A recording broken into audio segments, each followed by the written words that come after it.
Assalamualaikum warahmatullahi wabarakatuh. Perkenalkan, nama saya adalah Putri Sari, NIM 240592251. Saya dari Universitas Negeri Padang, jurusan S1 Manajemen pada mata kuliah MSDM Internasional.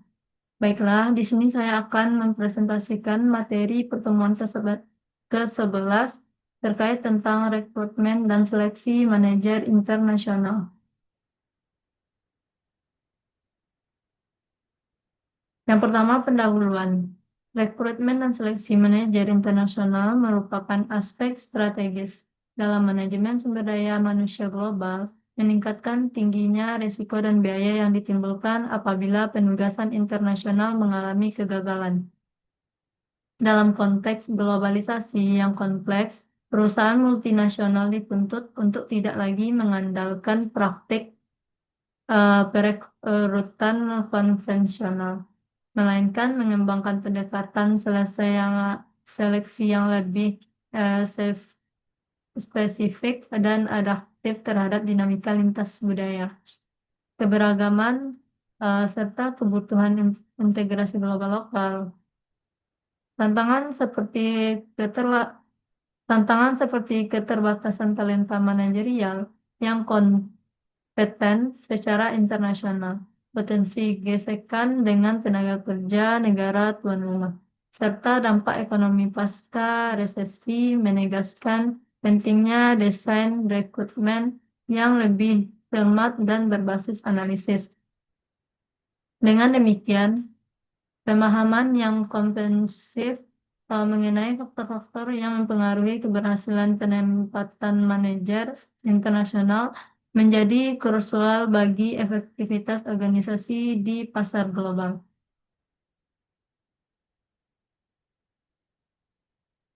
Next, selanjutnya terdapat pembahasan materi rekrutmen dan seleksi manajer internasional kita pada hari ini. Yang pertama, faktor-faktor yang mempengaruhi rekrutmen dan seleksi manajer internasional.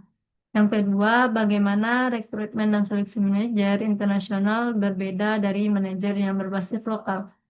Yang ketiga, isu gender, etnisitas, variasi lintas budaya, dan pembangunan ekonomi dalam rekrutmen dan seleksi manajer internasional. Resesi global yang keempat, resesi global telah mempengaruhi pola rekrutmen dan seleksi bagi manajer internasional. Selanjutnya masuk ke materi rekrutmen, seleksi, dan manajer internasional. Yang pertama ada rekrutmen, yang kedua ada seleksi, yang ketiga manajer internasional. Yang pertama yaitu rekrutmen. Rekrutmen merupakan proses untuk menunjukkan kebutuhan perusahaan terhadap kualitas kandidat dan menarik pelamar yang sesuai melalui penyusunan deskripsi pekerjaan, spesifikasi individu, serta strategi pencarian kandidat. Selanjutnya, seleksi. Seleksi adalah tahap berikutnya, yaitu memilih kandidat terbaik dari pelamar yang tersedia melalui evaluasi keterampilan dan atribut mereka. Seleksi yang baik harus efektif, efisien, dan adil, termasuk dalam konteks manajer internasional. Yang ketiga, manajer internasional merujuk pada individu dari negara asal perusahaan yang dimiliki pekerja ke luar negeri selama beberapa tahun. Selanjutnya, kriteria for recruitment, di mana terdapat ada 4 kriteria for recruitment. Yang pertama perusahaan, yang kedua sifat penugasan, yang ketiga kandidat, keempat isu hukum. Baiklah, yang pertama perusahaan. Perusahaan ini kebutuhan ditentukan oleh strategi global lokal, struktur organisasi, dan budaya perusahaan. MNC berpusat mencari manajer berorientasi kantor pusat, sedangkan yang terdesentralisasi butuh manajer fleksibilitas, fleksibel, dan mandiri. Yang kedua, sifat penugasan, di mana durasi, lokal, tujuan, dan kompleksitas penugasan. Misalnya transfer pengetahuan, integrasi, pembukaan kantor baru, menentukan potensi yang diperlukan. Selanjutnya, kandidat.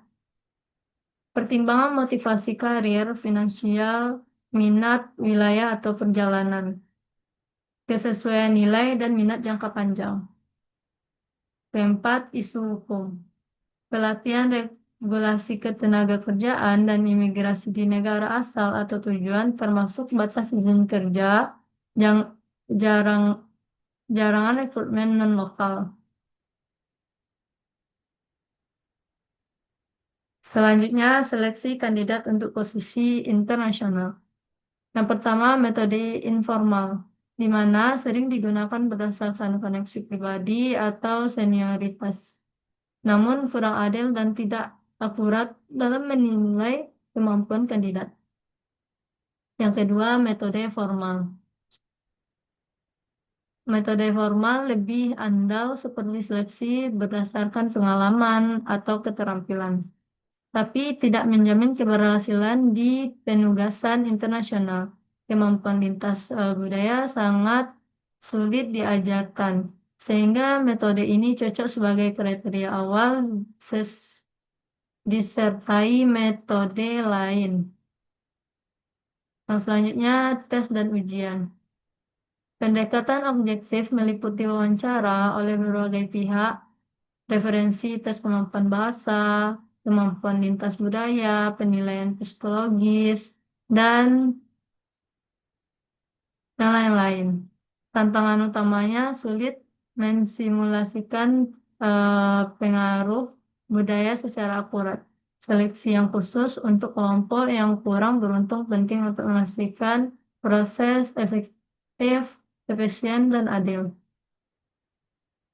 Selanjutnya, TCNS, yaitu dipilih untuk menempatkan orang yang terbaik tanpa keterlibatan kantor pusat dan negara tuan rumah. Dianggap lebih netral dan mampu mengembangkan pola pikir global. Namun, lebih sulit rekrutmen dan diimigrasikan. Selanjutnya, seleksi berdasarkan kemampuan spesifik. Dapat menghemat biaya pelatihan, tetapi berisiko melewatkan kandidat unggul di bidang lain. Yang terakhir, profil manajer internasional ideal. Memiliki keterampilan komunikasi, lintas budaya, empati, fleksibilitas, toleransi terhadap ketidakpastian, dan tergantung penugasan, kemampuan kewirausahaan.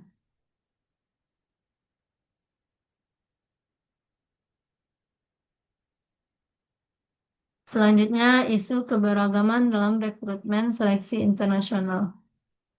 Yang pertama, gender dan etnisitas, yaitu wanita sering unggul dari penugasan internasional, tapi menghadapi stereotip seperti tidak dianggap serius di negara kurang egaliter dan tanggung jawab keluarga lebih besar. Penelitian menunjukkan kinerja pria dan wanita ekspatriat sama. Mayoritas etnis juga dipengaruhi diskriminasi tidak sadar, seperti preferensi manajer senior terhadap kandidat mirip diri yang memengaruhi penilaian motivasi dan ambisi. Yang kedua, keunggulan dan kerugian merekrut wanita dan minoritas.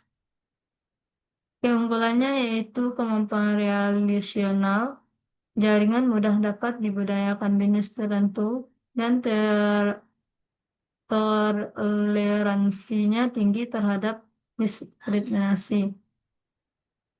Kerugian termasuk stres dari diskriminasi, perbedaan budaya, dan peraturan setempat.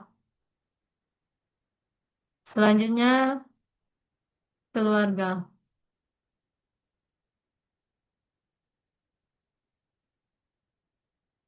yaitu kebahagiaan pasangan dan anak mempengaruhi moral serta adaptasi manajer. Pasangan yang menunda karir bisa jadi hambatan. Perusahaan yang mendukung kesejahteraan keluarga seperti bantuan karir pasangan lebih sukses mempertahankan manajer internasional. Selanjutnya, dunia perkembangan. Penugasan antar negara maju dan berkembang makin umum, tapi menghadapi tantangan seperti kesenjangan kekuasaan dan komunikasi budaya, manajer perlu keterampilan komunikasi, sensitivitas budaya, dan pemahaman norma lokal. Seperti maju berkembang, terus lebih fleksibel mempengaruhi strategi rekrutmen dan seleksinya.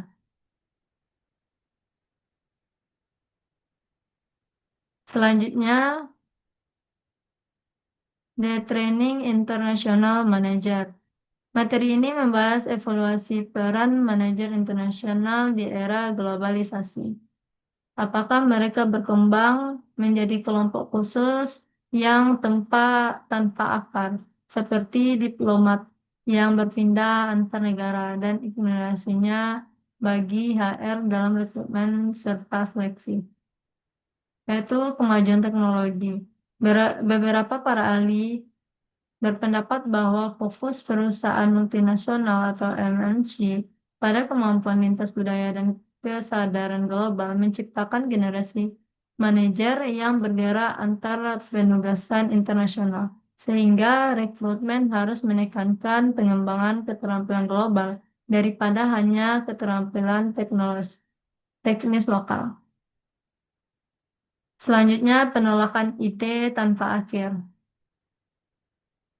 Manajer tidak mungkin benar-benar tanpa akhir. Mereka terbatas psikologis dalam mobilitas antar wilayah dan manajer sukses cenderung menetap di negara yang disukai daripada terus berpindah. Selanjutnya yang ketiga, faktor mempengaruhi mobilitas. Generasi, usia, dan fase karir mempengaruhi mobilitas manajer internasional. Selanjutnya, fleksibilitas dan rekrutmen. HR perlu fleksibel menyesuaikan dengan kebutuhan spesifik, posisi, dan kompetensi, serta mengakui keberagaman konteks penugasan. Selanjutnya, globalisasi sebagai keadaan pikiran, yaitu globalisasi lebih tentang sikap dan aktivitas global. Seorang ini daripada jumlah penugasan internasional, riwayat penugasan kurang menentukan dibandingkan mindset global.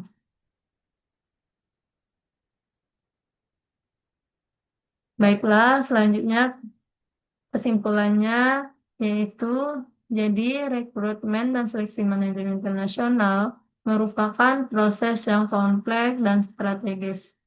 Berbeda secara signifikan dengan rekrutmen lokal karena melibatkan pertimbangan lintas budaya, hukum, dan kondisi global.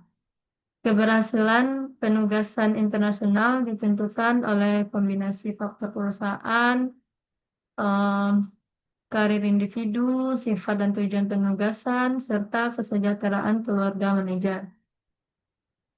Proses ini menuntut fleksibilitas HR dalam menyesuaikan kriteria seleksi dengan kebutuhan spesifik setiap penugasan, termasuk kemampuan adaptasi, keterampilan lintas budaya, dan kompetensi profesional. Isu keberagaman seperti gender dan etnisitas harus diperhatikan agar perlu diberikan secara adil dan perusahaan dapat memanfaatkan keunggulan unik setiap kandidat. Selain itu, kondisi global seperti globalisasi, resensi, dan perbedaan tingkat pembangunan secara memengaruhi strategi rekrutmen dan seleksi menuntut pendapat yang kreatif dan efisien. HR harus menekankan kecocokan kandidat, dengan peran dan konteks internasional, bukan hanya pengalaman atau kualitas teknis, sehingga manajer internasional dapat berkontribusi optimal dan penugasan menjadi sukses. Secara keseluruhan, manajemen SDM internasional menuntut pendekatan holistik, mengintegrasikan strategi perusahaan, kebutuhan individu, dan konteks global untuk menciptakan manajer internasional yang adaptif, kompeten, dan siap menghadapi tantangan lintas negara. Baiklah, sekian paparan materi di pertemuan 11 kali ini. Terlebih dan terkurangnya, saya mohon maaf. Saya akhiri dengan Assalamualaikum warahmatullahi wabarakatuh.